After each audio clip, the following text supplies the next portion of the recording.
দলের নেতৃবৃন্দ উপস্থিত আছেন, সাংবাদিক বৃন্দ এবং উপস্থিত বাংলাদেশ শান্তি দলের বিভিন্ন পর্যায়ের নেতৃবৃন্দ ও উপস্থিত বিভিন্ন বাংলাদেশের টেকনাফ থেকে তেতুলিয়া, রূপসা থেকে পাতুলিয়া পর্যন্ত বিভিন্ন জেলা থেকে আগত বাংলাদেশ শান্তি দলের নেতা কর্মী সংগ্রামী ভাই সব, আসসালামু আলাইকুম। আপনারা জানেন যে আমাদের বাংলাদেশ শান্তি দল আমরা কেন গঠন করেছিলাম? এক সময়ের প্রয়োজনে যখন ঝঞ্ঝা বিক্ষুব্ধ বাংলাদেশের রাজনৈতিক হানাহানি এবং কাটাকাটি মারামারি দুইটি দল বিশৃঙ্খল পরিবেশ সৃষ্টি করেছিল। এমন এক পর্যায়ে বাংলাদেশ শান্তি দলের মাননীয় চেয়ারম্যান বাংলাদেশ শান্তি দল গঠন করেছিলেন। আমাদের এই প্রিয় জন্মভূমি বাংলাদেশ আমরা এ পর্যন্ত 3 বার স্বাধীন করেছি। 1947 সালে ভারত এবং পাকিস্তান দুইটি ইউনিয়নে আমরা বিভক্ত হয়েছিলাম। ধর্মের দিক থেকে হিন্দু এবং মুসলমান এই দুটি জাতিসত্তার ভিত্তিতে আমরা 1947 সালে প্রথম স্বাধীনতা অর্জন করেছিলাম। এর পরবর্তীকালে 1971-এ আমরা এক সাগর রক্তের বিনিময়ে আমরা এদেশের মানুষের বুকের তাজা রক্তে মাটি ঢেলে দিয়ে আমরা স্বাধীনতা অর্জন করেছিলাম। এদেশের মানুষ 30 লক্ষ শহীদের রক্তে রঞ্জিত হয়েছিল। বাংলার পথ প্রান্তর সবুজ ঘাস রক্তে রঞ্জিত হয়েছিল। 1970 সালে 2 লক্ষ মায়ের সংগ্রামের বিনিময়ে আমরা স্বাধীনতা পেয়েছিলাম। প্রিয় উপস্থিতি, আপনারা জানেন তারপর স্বাধীনতার পরে রাজনৈতিক পালা বদল হয়েছে। বারবার ক্ষমতা পেয়েছে বিভিন্ন দল, কিন্তু এদেশের মানুষের মুক্তি আসে নাই। এদেশে ক্ষমতার পালা বদল হয়েছে। বঙ্গবন্ধুর নেতৃত্বে আওয়ামী লীগ, জিয়াউর রহমানের নেতৃত্বে বিএনপি, জাতীয় পার্টি সহ বিভিন্ন রাজনৈতিক দল বারবার ক্ষমতায় এসেছে, কিন্তু এদেশের মানুষের কাঙ্ক্ষিত সুফল আসে নাই। এদেশের মানুষ প্রকৃত ভাবে উপকৃত হতে পারে নাই। বারবার দুর্নীতি এদেশের মানুষকে গ্রাস করেছিল, আকণ্ঠ নিমজ্জিত হয়েছিল। যারা বারবার ক্ষমতায় গিয়েছে তারা আঙ্গুল ফুলে কলা গাছ হয়েছে। হাজার হাজার কোটি টাকা দেশ থেকে পাচার করে বিদেশে বেগম করা করেছে, বিদেশে টাকার পাহাড় করেছে, মানুষ দুর্বৃত্তায়ন হয়েছে। এদেশের মানুষের খেটে খাওয়া খালে রক্তে ভেজা, এদেশের মানুষের কৃষক শ্রমিক মেহনতি মানুষ যারা চুরি করে না, সারাদিন পরিশ্রম করে, যারা 8 ঘন্টা থেকে 12 ঘন্টা পরিশ্রম করে গার্মেন্টসের শ্রমিকরা, এদেশের কৃষক শ্রমিক মেহনতি মানুষ যারা পরিশ্রম করে, যারা বিদেশে গিয়ে কাজ করে রেমিটেন্স পাঠায়, সেই অর্থ লুট করে, সেই টাকা লুটপাট করে বিদেশে যারা টাকা বাড়ি ঘর করে এই দেশকে লুটে পুটে খেয়েছে। আপনারা জানেন 200 বছর ইংরেজরা আমাদেরকে লুটপাট করেছে। তারপর স্বাধীনতার পরে 2টি স্বাধীনতা অর্জনের পরে এদেশের ক্ষমতাসীনরা আমাদের লুটপাট করেছে।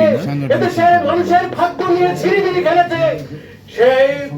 সেইভাবে জানেন আওয়ামী দুঃশাসন, শেখ হাসিনা ভারতের সেই আজ্ঞাবহ সরকার 15 বছর এদেশের মানুষের বুকের উপর পাথরের ন্যায় চেপে, পাথরের ন্যায় চেপে বসেছিল। সেই জগদ্দল পাথরকে সরাতে গিয়ে আমাদের 2000 নিষ্পাপ ছাত্র জনতা জীবন দিয়েছে। 20 লক্ষ লোক, 20,000 লোক আহত বরণ করেছে। আজকে আমরা সেই ছাত্রদের জীবন আত্মত্যাগের পরে আমরা যেই সরকার চেয়েছিলাম সেই কাঙ্ক্ষিত সরকার আমরা পাই নাই। আজকে হওয়া উচিত ছিল বিপ্লবী সরকার, ছাত্র জনতার বিপ্লবী সরকার হওয়া উচিত ছিল। এই বিপ্লবী সরকারকে হতে পারে নাই। আপনারা জানেন আজকে মাঠে ঘাটে বিভিন্ন জায়গায় সেই বিএনপির বিভিন্ন সন্ত্রাসী আজকে হাট বাজার ঘাট দখল করে নিয়েছে। আজকে এই বিপ্লবী যে ছাত্র গণ বিপ্লবের মাধ্যমে যে আমরা এই জনজাগরণের মাধ্যমে যে জোয়ার সৃষ্টি সৃষ্টি হয়েছিল, যে জোয়ারের সৃষ্টি হওয়ার কারণে শেখ হাসিনা তার 300 আসনে 300 এমপি সহ, তার মন্ত্রী পরিষদ সহ এবং বিভিন্ন আওয়ামী নেতা কর্মী সহ দেশ থেকে পালিয়ে ভারতে যেতে বিভিন্ন দেশে যেতে বাধ্য হয়েছিল। সেই গণ বিপ্লবের মাধ্যমে যে গণ সরকার, জনগণের বিপ্লবী সরকার হওয়া উচিত ছিল, সেটা হয় নাই। যার কারণে আজকে আবার বিএনপি, যারা 5 বার দুর্নীতি চ্যাম্পিয়ন হয়েছিল, তারা ক্ষমতা আসার জন্য পাগল হয়ে গেছে। আজকে বিএনপি ক্ষমতা আসার জন্য পাগল হয়ে গেছে। আজকে এই এডিংটন গভর্নমেন্টকে বারবার চাপ প্রয়োগ করছে নির্বাচন দেওয়ার জন্য। কিসের নির্বাচন? কিসের নির্বাচন? এই দেশে আগে সংস্কার হবে, সংস্কারের মাধ্যমে যে বিপ্লব আমরা এনেছি সেই বিপ্লব কার্যকর করতে হবে, তারপর নির্বাচন হবে। এর আগে কোনো নির্বাচন হবে না। প্রিয় ভাই ও বন্ধুগণ, আমরা দেশের জনগণ, আমরা বারবার রক্ত দিয়েছি, বারবার আমরা জীবন দিয়েছি। এই বাংলাদেশ পীর আউলিয়া দরবেশের বাংলাদেশ, এই দেশ বিপ্লবের এই দেশ আল্লাহর ওলিদের বাংলাদেশ।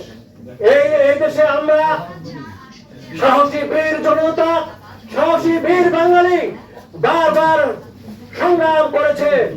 ভাই আমার, আপনারা জানেন আজকে ভারতের রিপাবলিক টেলিভিশন চ্যানেল এবং ভারতের বিরোধী দলীয় নেতা, কলকাতার বিরোধী দলীয় নেতা সেই শুভেন্দু অধিকারী সহ তারা আমাদের হুমকি ধমকি দেয়, তারা আলু পেঁয়াজ দেবে না। আপনারা জানেন কিসের তোমাদের আলু পেঁয়াজ আমরা নেব? আমরা কি না খেয়ে আছি?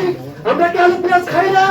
আজকে তোমাদের কৃষকেরা রাস্তায় সেই আলু পেঁয়াজ তারা আত্মহত্যা পর্যন্ত করেছে, আলু পেঁয়াজ বেচতে পারে না।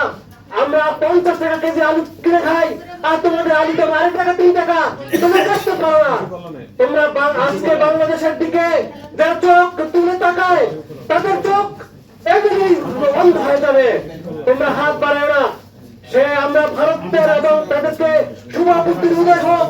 আমরা ভারত সরকার এবং ভারতবাসীকে বলতে চাই, আমরা আপনাদের বন্ধু হিসেবে আছি, বন্ধু হিসেবে থাকবো। আমাদের সমমর্যাদার ভিত্তিতে আপনারা বাংলাদেশকে উন্নয়ন করতে শিখেন। আজকে সিঙ্গাপুরের মতো একটি দেশ, ছোট্ট একটি দেশ, বিশ্বে কিভাবে উন্নয়ন করেছে, উন্নত হয়েছে। এই বাংলাদেশ একদিন বিশ্বে উন্নত এবং উন্নত একটি রাষ্ট্রে পরিণত হবে। বাংলাদেশ শান্তির দলের নেতৃত্বে এবং বাংলাদেশের শান্তির দলের চেয়ারম্যান জনাব সৈয়দ আব্দুল্লাহ শহীদের নেতৃত্বে এই বাংলাদেশের পৃথিবীর মডেল হিসেবে বিশ্বে আবির্ভূত হবে।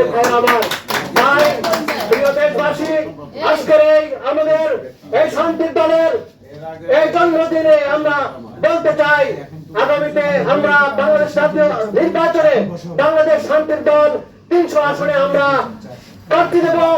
এই 300 আসনে বাংলাদেশ শান্তির দলের প্রার্থীরা যাতে নির্বাচিত হয়ে সংসদে আসতে পারে এবং আমরা সুন্দর একটি ভবিষ্যৎ, সুন্দর বাংলাদেশ বিনির্মাণ করবো, এই আশাবাদ ব্যক্ত করে সকলকে ধন্যবাদ জানিয়ে আজকের এই বক্তব্য এখানে শেষ করছি। সকলকে ধন্যবাদ। আসসালামু আলাইকুম। আমাদের আজকের এই সমাবেশ শেষ পর্যায়ে আজকের এই অনুষ্ঠানে সভাপতির বক্তব্য রাখবেন আমাদের বাংলাদেশ শান্তি দলের কেন্দ্রীয় ভাইস চেয়ারম্যান, স্বাধীনতা সংগ্রামের মহান মুক্তিযোদ্ধা, বিশিষ্ট আইনজীবী,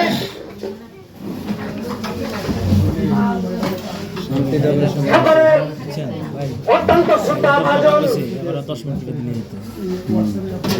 বীর মুক্তিযোদ্ধা জনাব অ্যাডভোকেট মোহাম্মদ জলিলউদ্দিন হাওলাদার আজকের এই অনুষ্ঠানের